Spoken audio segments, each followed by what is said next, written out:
from the break. We're going to resume the conference now. I mentioned yesterday that the SET host is our co-host for this event. Invited myself and the team from IR Magazine to see them at their new building yesterday. It's just a 2-year-old building. And I have to tell you, if you haven't been to the SET building, it is the most impressive stock exchange building I have seen in the world. It's really quite astonishing.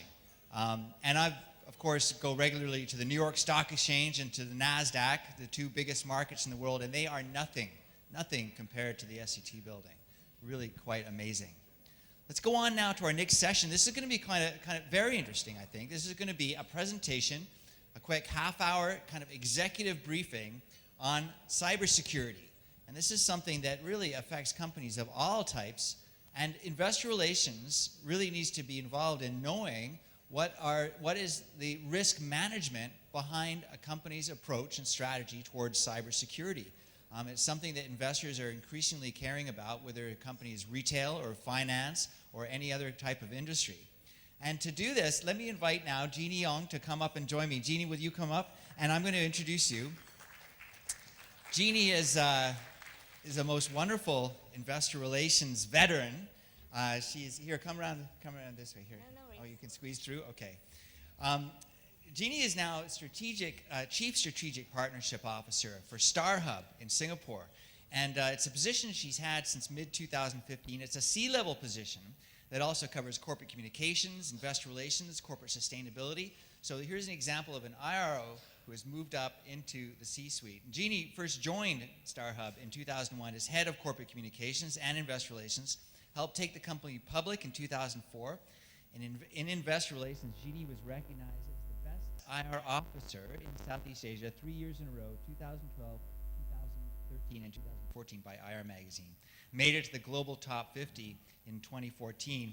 Currently a director of the Investor Relations Professional Association Singapore, IRPAS, and Jeannie also sits on the management committee of Global Compact Network Singapore. It's always lovely to see you, Jeannie. Thank you very much for coming. Here's your clicker. Are you all set? Yes, thank you. I'll leave you to it. All right, thank you, Neil.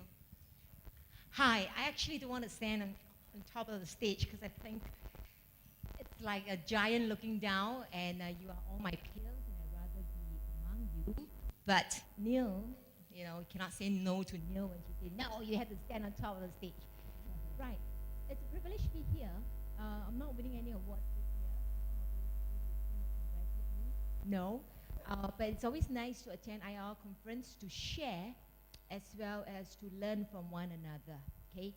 I wear my hat as a director of IRPAS. IRPAS is the IR Professional Association of Singapore. It is an association set up by a group of IROs for the IROs. So for those Singaporean companies here who are not already a member of IRPAS, please don't wait. Quickly sign up. All right? You can learn from people like us. We can learn from you, and that's how we can together bring our professionalism to a next level. Okay? Now today I'm going to talk about cybersecurity. Actually, when I was approached to be a speaker, I actually, sat on it. Didn't think about what I'm going to talk about. And I was like, maybe this year shouldn't talk anymore. Then cyber attack happened to my company. And that's where I decided maybe we should use this as an example so that we can share. Remember, I always feel that the genesis of having this conference is so that we can share and learn from one another. Okay? So supposedly a taboo subject, but I'm just willing to share with you what we have been through and what are all the learning points, so that if you ever need it, you will know what to do with it. Okay? Now before that, very quickly, okay. I don't think this is what I'm going to cover today, but I don't think I really need to talk a lot about roles of an IRO because all of you are IR professional in one way or another. Okay, but very quickly, just to talk about a little bit about IROs and why cybersecurity is important as well. Now, we all know that we have to be very involved in business strategy. Neil talked about me going up the rank and file from head of accounts and IR in StarHub, becoming a C-suite executive in StarHub. we are always know what's happening. We should. Okay? If we are not, we should. So IROs here should always try not only to understand your own industry, but also learn about your industry in other markets as well as other services. So, for example, When I work at StarHub, I know a lot about telcos, obviously, in Singapore, but I also make it a point to know about telco businesses outside Singapore, so that when we talk to the investors, we have a more global, view of the entire industry. And you'll be surprised, some of them actually come to us to ask for our opinion, for some other things as well. So you became like a sounding board, and you became like somebody that they can go to for advice as well. So my advice to IROs always is, business strategy, very important. Not just knowing your own business, but also your industry as well as the other markets. Now, of course, we are all good communicators in a way, one way or another. Somebody had said IR is really, art and science combined together. So communication, of course, is important. Relationship building, that all of you know, we build relationship with all the investments community and a whole lot of other people. Financial reporting, because of the fact that we have to take care of quarterly results, so we are always the one preparing all this. Likewise, with all the creations of all the annual reports and all your literatures and your material for the investment community. Now, we know all that, okay? Those are what we have to do when we wear our IR hat. But today, in this current situation, the market is very uncertain. This year itself is the year of the unexpected. We already see what happened in UK and what happened in USA as well. So given all this market uncertainty, and I'm not sure about you, but for me, we used to have 25 analysts covering our stock, 25 analysts, okay? But a lot of them have been made redundant. A lot of them, company have closed their research department. Just this morning, DBS announced that DBS is also letting go dozens of their DBS Vickers researchers. So because of the number of people from the sell side have kind of like gone off the radar screen, today the number of analysts covering my stock has dropped from 25 to less than 20, okay? And then they were always trying to get junior, and you have to go and educate the junior. So those are some of the challenges, but it is still within your control in that sense. But overall in the market, on a global stage, for example, it can be beyond your control. So how are you going to deal with all these challenges, right? Then of course, we all have budget constraint. How many of you here, the sky's the limit for you? No, right? We all have a budget constraint, but still, the show must go on. You still must have Investors Day, you still must have Technology Day, you still must have Capital Market Day in order to engage with the bigger funds, okay? So what do you do, given the constraint that you have in your budget? The company and market specific issues. In Singapore, for myself, for StarHub, I have famously said in Singapore that our regulators can destroy the market value faster than we management can mismanage the company ourselves. And that's very true, because when the Singapore government announced that they're going to build a new fiber network, way back, I lost 2 billion market cap. And then the incumbent lost another probably 3, and then the smaller player lost another 1. So altogether, Temasek itself lost more than 7 billion market cap just by the introduction of a fourth telco. So these are what I meant by regulatory framework that are not within your control. You can manage your company very well, but all these regulators and the policies can just come in and throw you a curveball, and you just have to deal with it, right? So company and market specific issues that you have to deal with, these are the challenges. And then social media. Hands up those of you who engage social media to communicate with your investments community. I only see Richard. I only see AirAsia. Okay, not many. Sadly, in this part of the world, and this is a Southeast Asia conference, right? Sadly, in this part of the world, not many, okay? I started tweeting about my results a few years ago. I started putting my results, started communicating on Facebook a few years ago. But I find myself being a lone ranger, because not many people do that. Why? The investment communication.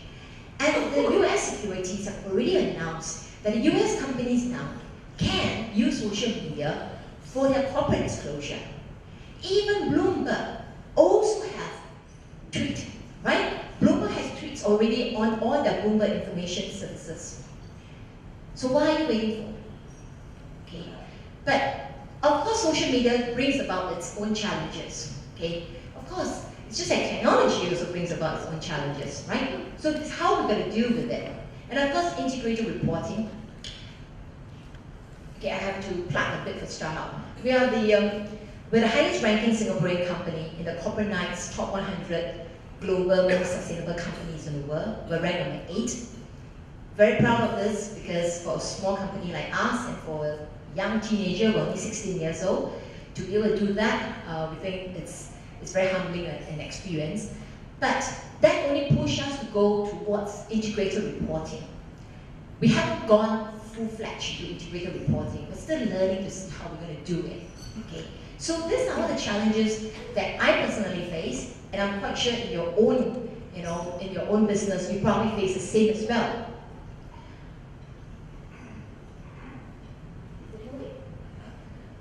Pointing this way, Jeannie. Pointed that way.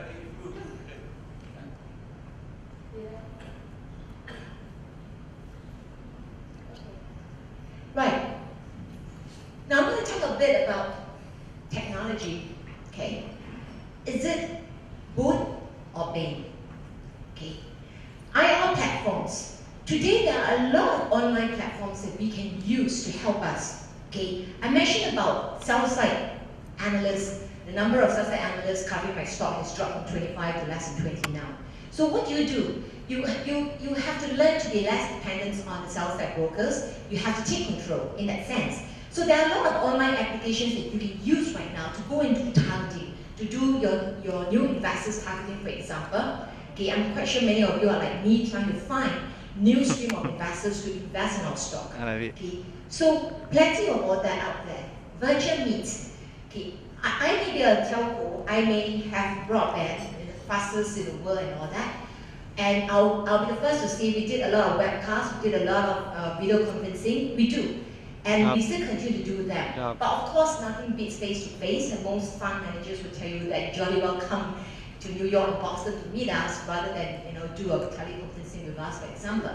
So yes, while it actually closes up the distance between us and the investment community in the form of usage of all this technology, there is still not forgetting the fact that the interpersonal skills are still needed there.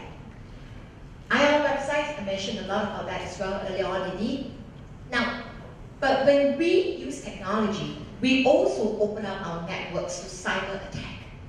Okay? And I mentioned that, especially for compromised home equipment, because cyber attack that happened to my company is not an outside-in attack. A lot of people were worried that it must be hackers, terrorists, maybe they're going to come after Singapore and all that. But it wasn't. It was an inside-out attack, rather. And I'll explain what I mean by that. It's not working. All right. Now, I'm not going to bore you with technology stuff, but just need you to understand this framework.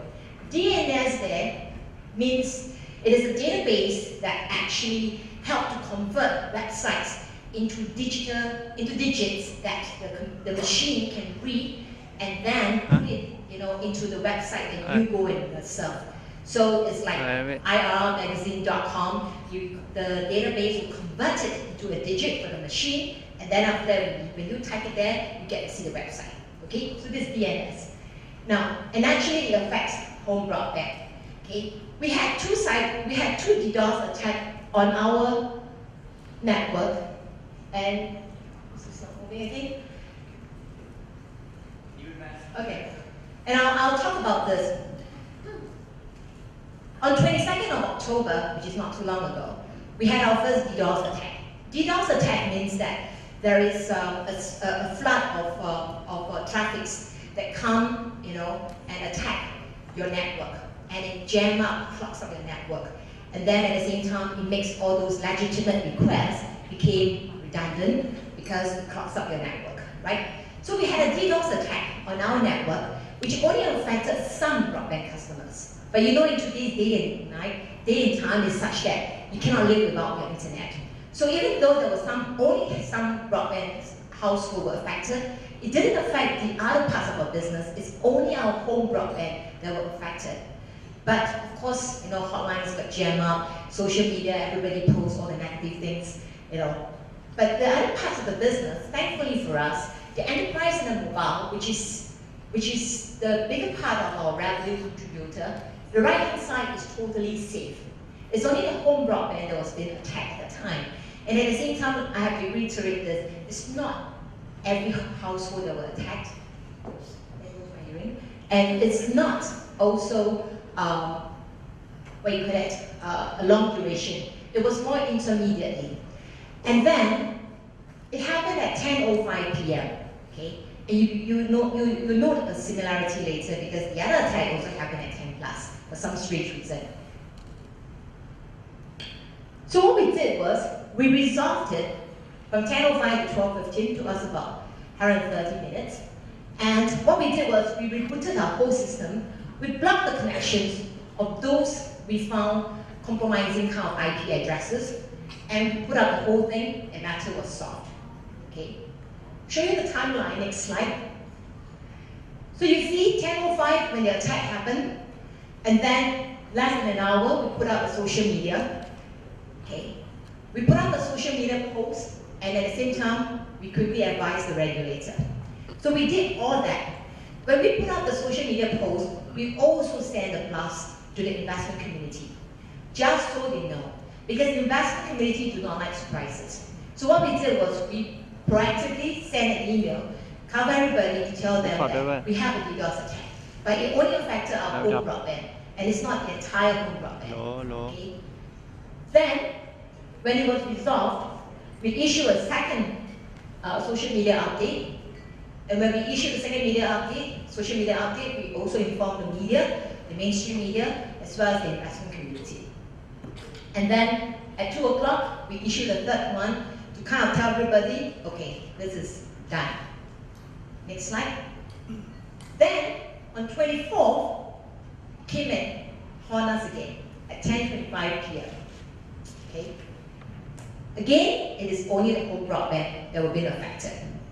But this time around, next slide, this time around, took us only 50 minutes to resolve the whole thing because we have to learn from our first experience, right? So we actually did contingency plan to try and increase and have additional DNS servers to help us cope with the traffic flow. So we managed to curb everything within 50 minutes.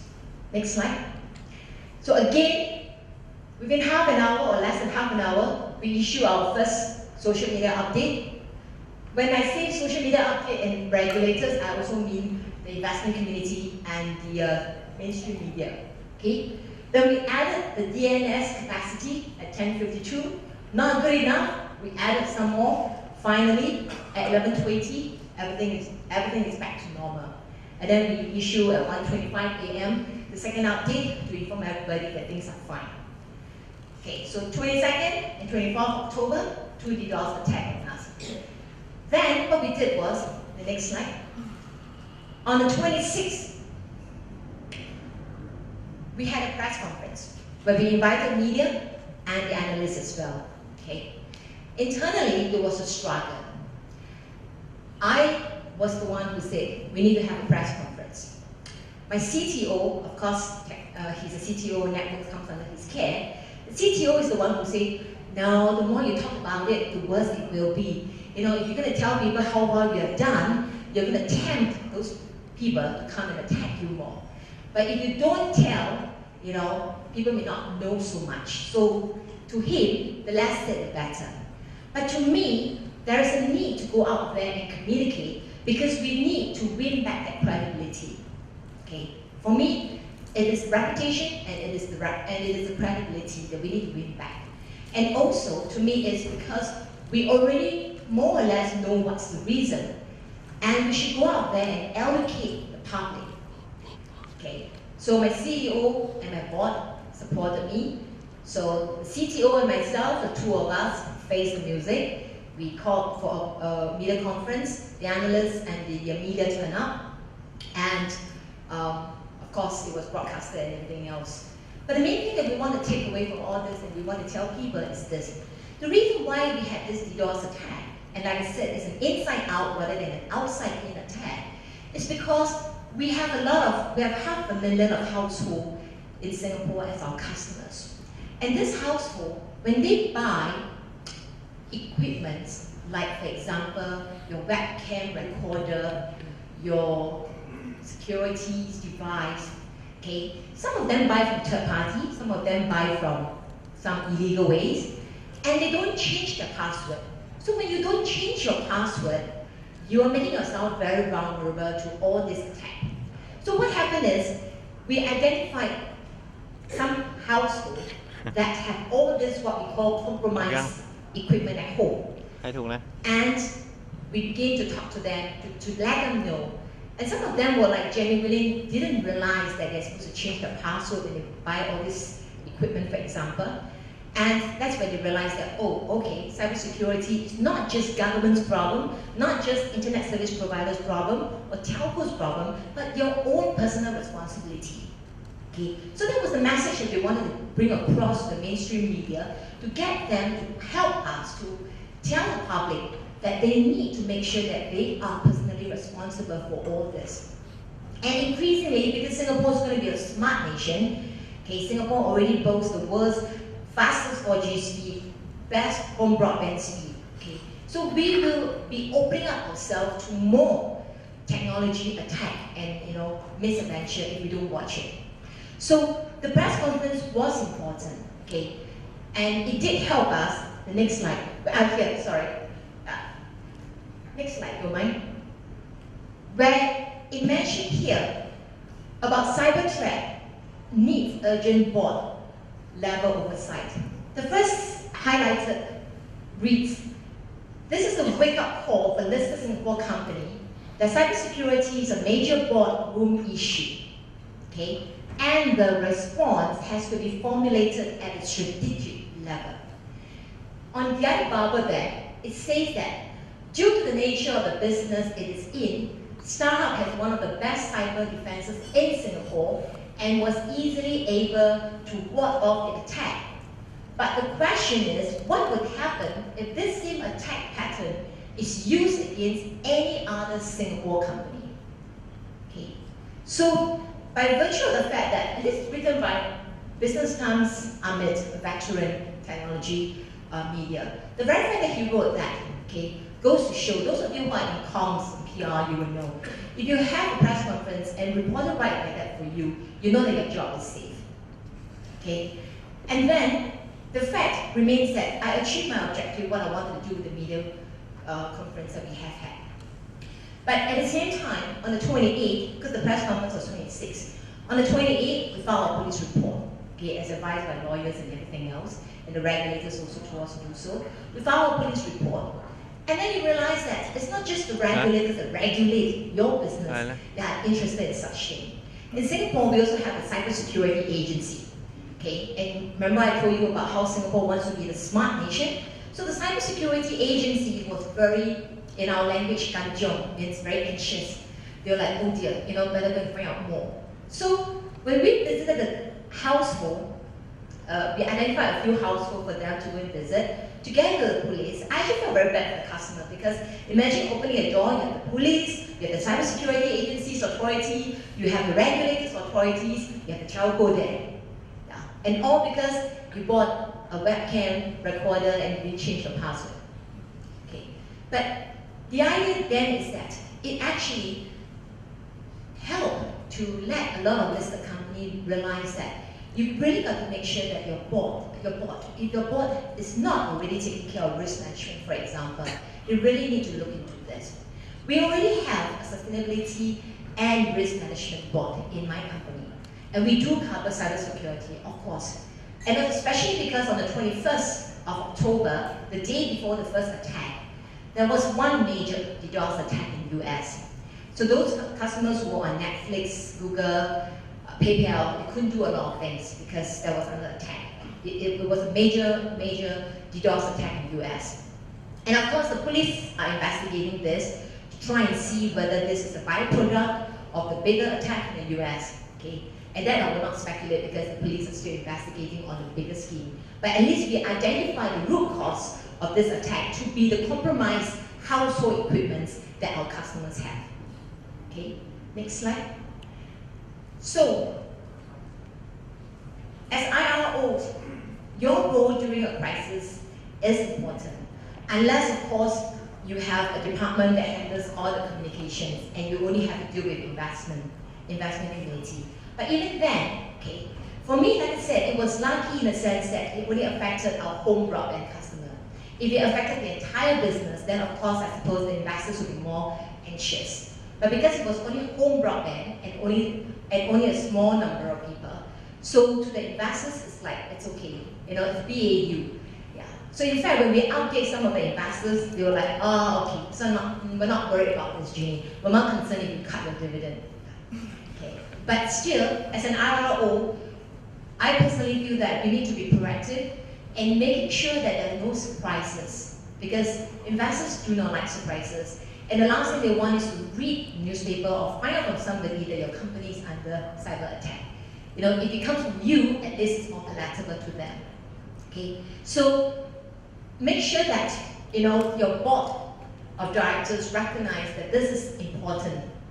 Okay, and then of course, I'm sure most companies would have a crisis communications in place. The reason why we could activate and issue statements and all that so quickly is because it is already a well-oiled machinery.